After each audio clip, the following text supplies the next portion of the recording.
Hey everyone, welcome back to the channel. Today I wanted to talk about my most recent sizable camera purchase, which is the A7R III, and what this purchase means for my journey using Sony cameras. So for a very long time now, I've been very passionate about getting stunning images, and for just as long I've been wanting more detail in my images. I'm a sucker for detail.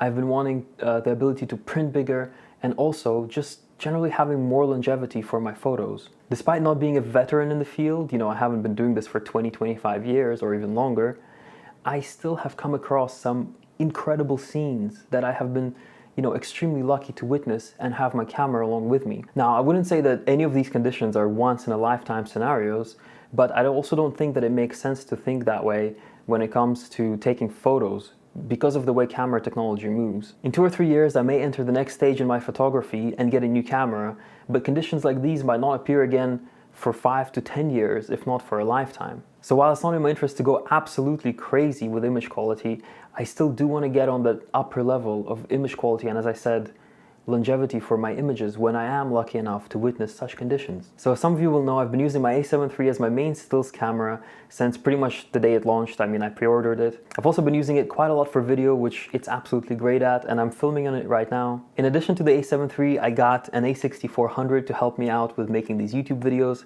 at slightly higher quality. And of course, over this time, I've been invested into Sony glass, so I have quite a few lenses, both native and third-party for the system. So hearing that, most people probably won't be surprised that my next camera of choice was another Sony.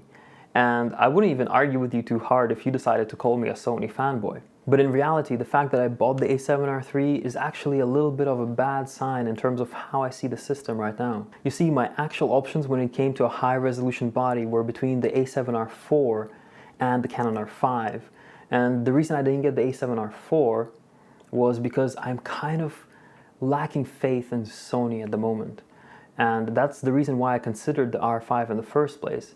But the reason I didn't go the Canon route is because, as I said, all these lenses that I have, while buying an expensive high-resolution body is one thing, buying an expensive high-resolution body and replacing all your lenses is a completely different scenario, especially given the fact that Canon did not have third-party glass available, and their glass is very expensive. Now, of course, I've been on the Sony bandwagon for a very long time. The innovation in the A6000, which was my first camera, it's what got me into photography, it's what got me into video, and I'm still a massive fan of these cameras, but certain frustrations like the repackaging of the bodies, the sometimes subpar build quality, still not giving us 4K 60 in a body that's under 3,800 pounds. What and I think a lot of other people want/need is a more affordable video-capable body that can do 4K 60 at 10-bit. Or if not that, an all-rounder camera that's not 6,500 pounds. How many years have we been waiting for 4K 60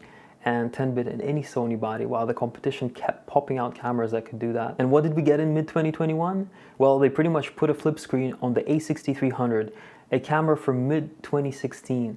And that's when people started complaining about the fact that it would be nice to have a flip screen. It's been 5 years. All right, it has a new sensor, it can focus a bit better, the video tracking and stuff, it's a bit better, but it could already do very, very well back then. They didn't even bother putting in a new sensor. It's the same sensor from the A6000 from 2014, as far as I'm aware. It's in the same body form factor, so the ergonomics and the looks aren't improved in any way. And honestly, to me nowadays, this body just looks like a little ugly brick. Alright, to be fair, given that rant, despite recycled cameras and somewhat crappy designs, Sony still wins hard in many aspects, even though it doesn't give us that 4K 60 10-bit, even though it doesn't give us some of the ergonomics of the other cameras, it's pretty much unmatched in terms of image quality in some aspects, right? So maybe not the colors, but in terms of the resolution, like the A7 III downsamples from 6K, the A6000 series, as far as I'm aware, also downsamples from 6K for its 4K footage. Meanwhile, even some full-frame Canon cameras have been giving you the equivalent output of an APS-C sensor with their crops, or even smaller. That detail and incredible low-light performance that comes from downsampling these high-resolution images, as well as its vast selection of lenses, the ability to record video to 2 cards simultaneously, and while it may not have the color bit depth that some of these other cameras offer, it can absolutely produce incredible video footage I am not even beginning to take full advantage of what this camera can do. The A1 and the A7S III, although I don't have experience using these cameras, sound like incredible devices, albeit in recycled packaging. But every time Sony releases a new APS-C model that doesn't have these modern video features or even a proper touchscreen, it just feels like a slap in the face after all these years. And I strongly believe they do this because they know their fortes, they know where they're beating other brands, and the fact that they can keep selling cameras, and their maximum time for reaping money would be, you know, at a different time in terms of releasing that more video capable body at a more affordable price. And that's just the work of capitalism for you. Can't really blame anyone here. However, that does leave me disappointed and frustrated, and as I said, slightly lacking faith. So again, the reason I went for the A7R III is to get that, you know, high resolution image longevity in the nearer term without making a huge investment into the Sony system. I did this to keep my options open and to facilitate the possibility of swapping systems in the next 1 or 2 years. Of course, by then, I hope that Sony comes out with something compelling. I still have hope in my heart. And, you know, will the A7 IV deliver the features that I need?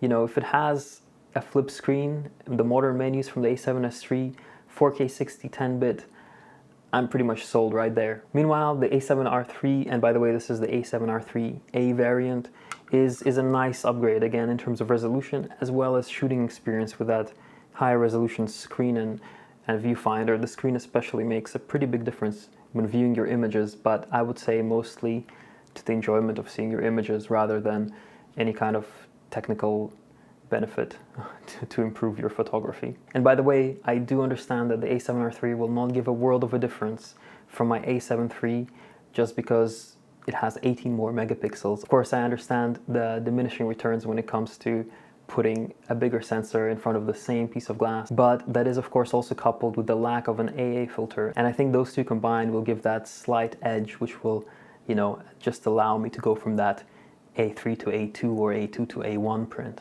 And of course, viewing distance comes into play here, but I do like my printed images to be quite detailed when viewed close up. Like I said, I'm a sucker for detail. If the A7 IV comes out soon and it has the aforementioned, you know, flip screen, the new menus, and 4K 60 and 10-bit, I will sell my A7 III and the A6400, and that will become my primary video camera.